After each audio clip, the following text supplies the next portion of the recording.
School service commission মানে মমতা, আর মমতা মানে চোর। এদিন বুদবুদে বর্ধমান দুর্গাপুর লোকসভা কেন্দ্রের বিজেপি প্রার্থী দিলীপ ঘোষের সমর্থনে জনসভায় যোগ দিয়ে মন্তব্য করলেন রাজ্যের বিরোধী দলনেতা শুভেন্দু অধিকারী।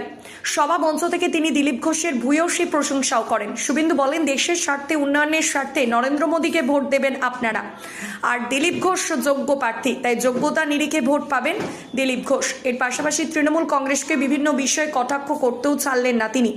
শুভেন্দু অধিকারী বলেন, মুখ্যমন্ত্রী মমতা বন্দ্যোপাধ্যায় যে ভাষায় প্রধানমন্ত্রীকে আক্রমণ করেছেন তাতে তার পরিচয় তিনি দিয়েছেন।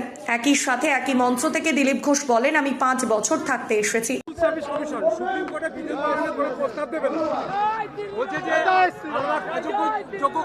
সুপ্রিম কোর্ট বুঝে নেবে, সুপ্রিম কোর্ট বুঝে নেবে, সুপ্রিম কোর্ট বুঝে নেবে। আমি অর্ডারকে স্বাগত জানাবো। তারা বলেছেন যে 25,000 জনের বিষয় তারা ভালো করে দেখবেন, যোগ্য অযোগ্য সব দেখে সব দিক করবেন, এবং অতিরিক্ত শূন্য পদের ক্ষেত্রে কড়া ব্যবস্থা যেমন নিতে পারবে না, কিন্তু তদন্তে কোনো বিধিনিষেধ নেই। এসএসসি দেবে না, এসএসসি তো অযোগ্যদেরকে বাঁচাতে চায়। যে এসএসসি তো মন্ত্রিসভার কাছে অতিরিক্ত পদ ক্রিয়েট করার সুপারিশ করেছিল। এসএসসি মানে মমতা, মমতা মানে চোর।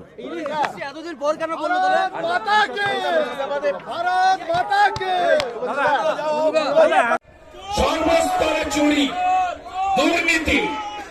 মুখ্যমন্ত্রীর ভাষা দেখো, বলছে রেশন আমি দিই। মুখ্যমন্ত্রী বলছে বাড়ি বাড়ি জল আমি দিই।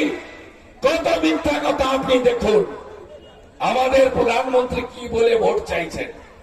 আমাদের প্রধানমন্ত্রী, দেশের প্রধানমন্ত্রী, তিনি বলছেন ভারতকে বিকশিত ভারত করতে আপনারা আমাদের ভোট দিন।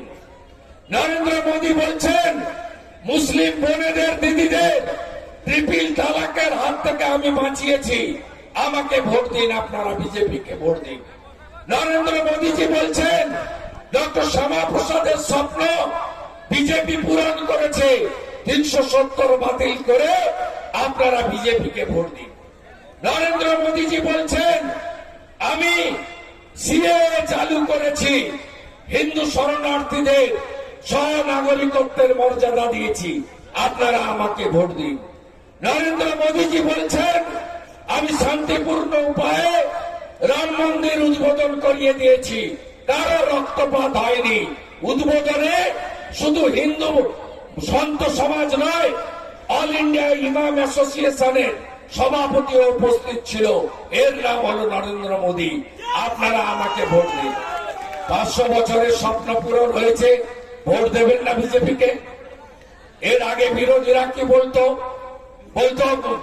বিজেপি ভোট এলে মন্দিরের কথা বলে, মন্দির ওই বানাएंगे लेकिन तिथि नहीं बताएंगे, এ কথা বলতো। 22 জানুয়ারি 3 লক্ষ কর সেবকের আত্মত্যাগের বিনিময়ে রাম মন্দির নির্মাণ হয়েছে। আপনারা আমরা কেউ ভেবেছিলাম আমাদের জীবদ্দশায় ভগবান রামলালার গর্ভগৃহে প্রাণ প্রতিষ্ঠা দেখে যেতে পারবো? কেউ ভাবেনি আমরা। তাই মোদীজিকে ভোট দিতে হবে। মোদীজি আমাদের আস্থার প্রতীককে তিনি আমাদের ভারতবাসীকে উৎসর্গিত করেছেন। নরেন্দ্র মোদীজি বলছেন পরিবারবাদের বিরুদ্ধে, দুর্নীতির বিরুদ্ধে, দূষণের বিরুদ্ধে আমাকে ভোট দিন। আমি সবকা সাথ, সবকা বিকাশ, সবকা বিশ্বাস, সবকা প্রয়াস, আমি বিকাশবাদের পক্ষে লড়াই করছি। আমি নারী সুরক্ষার জন্য লড়াই করছি। মোদীজি বলছেন আমি 82 কোটি লোককে প্রধানমন্ত্রী অন্ন সুরক্ষা যোজনাতে রেশন দিচ্ছি, আরো 5 বছর আমি দেব। 2029 পর্যন্ত মাথা পিছু 5 কেজি করে রেশন আপনারা সবাই পাবেন। নরেন্দ্র মোদী বলছেন আমি 14 কোটি মায়েদের, বোনেদের, দিদিদের সম্মান রক্ষার জন্য ইজ্জত ঘর বানিয়েছি, শৌচালয় বানিয়েছি, আপনারা আমাকে ভোট দিন। নরেন্দ্র মোদী বলছেন 12 কোটি কৃষককে বছরে 6,000 টাকা করে আমি পিএম কিষাণ সম্মান নিধি দিচ্ছি, আমাকে ভোট দিন।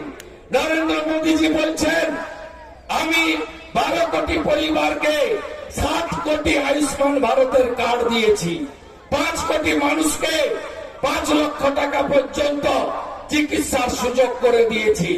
আপনারা আমাকে ভোট দিন।